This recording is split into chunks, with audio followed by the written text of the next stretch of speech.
real excited for this fight. I'm real up for it. I've been reading all the blogs. People been sending me for the last couple of days telling me that this guy said I'm scared of him, and I've been ducking him. And everybody knows Terence Crawford ducks no one.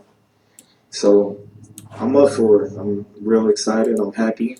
I noticed that it's not really on YouTube. It's crazy because I was supposed to be there, you know, but dealing with this whole custody thing, baby mom. I couldn't make it to New York today.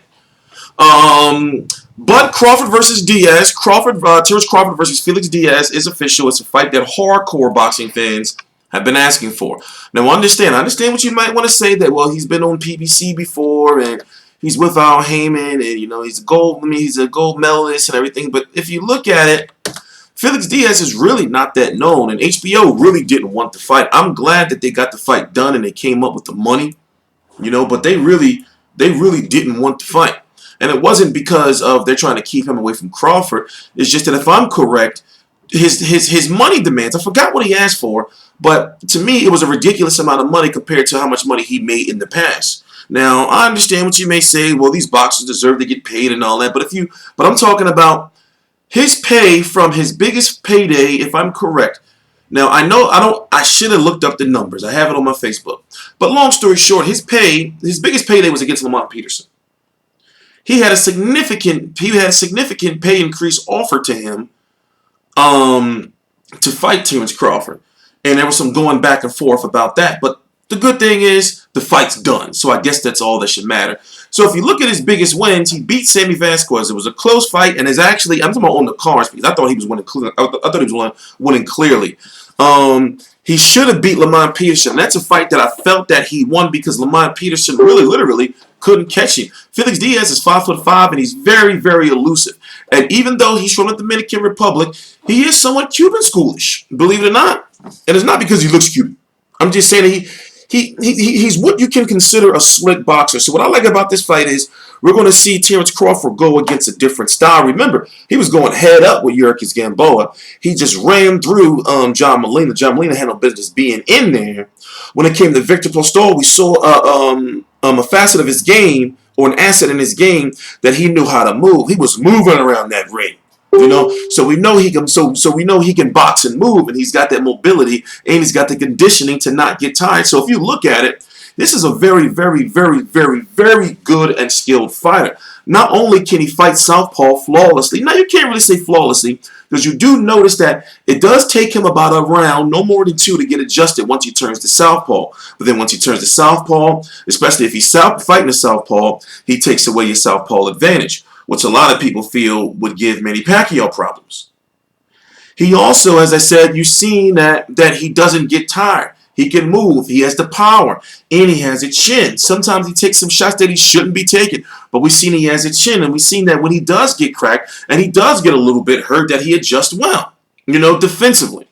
So the dude is good. You know, like he has a lot of good things about it. But what I like about this fight is now we're going to see if he can cut the ring. You see what I'm saying? So to me, being a big Terence Crawford fan that I am, I'm like, yo, dude is, you know, like sharp. And I've been watching him. I actually watched the Breeders' Prescott fight.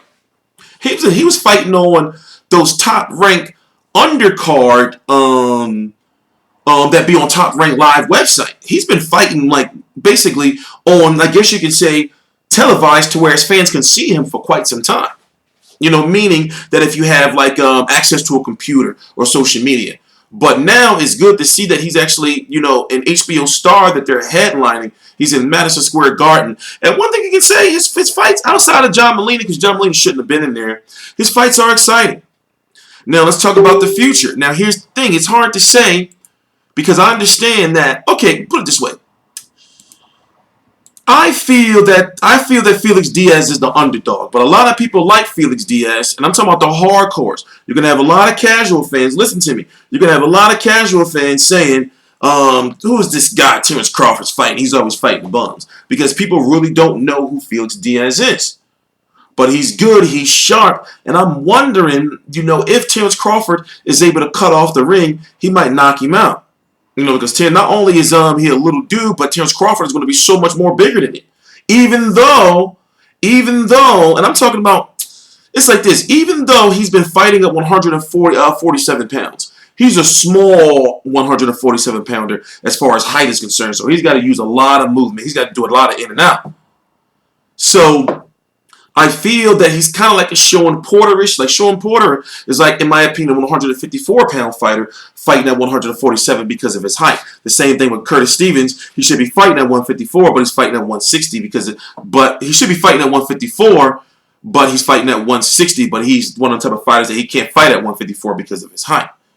You know, so Felix Diaz, in my opinion, is a 140-pound fighter, even though he's fought as high as 154 in the past. Just my personal opinion. One thing I am going to look at is, you know, how's his conditioning been? Has anyone ever heard about him struggling, making weight or anything like that? Because he has Alex Ariza. You know, so that alone is going to raise some questions in people's mind. But also, you have to think Alex Ariza is going to have him where he needs to be, where the secret juices restriction up. So I'm hyped about the fight. I haven't determined if I'm going yet because we are already locked in pretty much to cover Brook versus Spence, and then me being at Crawford versus Diaz. If I was to do it, I would only be to do 2 events, which would be like 1 press conference and the fight. You know, I can't do that in New York, you know, all week. You know, I can't do it. You know, so it'll probably be the press conference and the fight. You know, so I'm working on it because remember, you have Brook versus Spence and you have this fight 1 week apart. You see what I'm saying? So I got to figure out how I'm going to, you know, like make both of them, but not burn myself out. So moving forward, I don't want to hear anybody complaining about this fight. I mean, I guess it's like this. To me, this is a big, exciting fight. You know. HBO is trying. They got this fight. You know, this is a fight that hardcore fans want to see. You know, they got Kovalev versus Ward happening. They got Canelo versus Chavez. But I just wish that they don't get so strange with the change when it comes to putting on fights like this going forward in the future. Because they're in a situation right now where a lot of people feel that the upper people above HBO Sports, the people above Peter Nelson, the people who give the budget or send the budget down to, you know, HBO Sports or HBO Boxing, people feel, or media feel, that those people at the top have given up on boxing. You know, or they're like, that's not, you know, so they're not putting the money down. But I wouldn't mind, you know, not seeing some of those. And I mean, okay, I'm not going to say, look, I know it may sound wrong, but I wouldn't mind not seeing some of those HBO Latino cards. You know, that main events, you know, you can't disrespect them because, you know, that's probably what they were saying. That's probably what they were offered by HBO. Is like, well, we can give you, you know, a couple of HBO Latino cards. But I wouldn't mind them scrapping a couple of those cards, you know, to have a bigger budget for meaningful fights. For example, if we can get like a Terence Crawford versus a Danny Garcia or a Keith Thurman, you know, on a regular HBO where both fighters can make about $2 million apiece. You know, if you scrap a couple of cards to get that budget in there. You know, because right now you never see... You don't see A-sides versus A-sides or fighters that make more. Here's the thing. This is what I'm trying to say. Did you notice that when it comes to the purses, that you never see somebody making $1 million and another person making at least $1 million on HBO no more? It'll be some shit like 1.25 or 900K. The opponent make like 150, 300,000, some shit like that. That's the budget. That's the budget for the card. And then you got to factor in what the undercards got to be, because you know they just don't like having one fight. They want to have at least 2. You know, that be their budget. So that's why I say I would like to see them, you know, especially if Terence Crawford is not really ready for pay-per-view yet. I would like to see them, you know, like throw some of that money his way. For example, the winner of this should go directly to the winner of Ricky Burns versus Julius Ndangu. And I got to do that video. I almost forgot to mention that this video. Terence Crawford is 1 fight away, right? No, 2 fights. If he beats, you know, Felix Diaz, or Felix Diaz beats him. Now, this is why it's a big-ass fight. One of those guys can go on to fight another undisputed champion, because the winner of this fight will be the WBC WBL, meaning Crawford and Diaz. And the reign, right?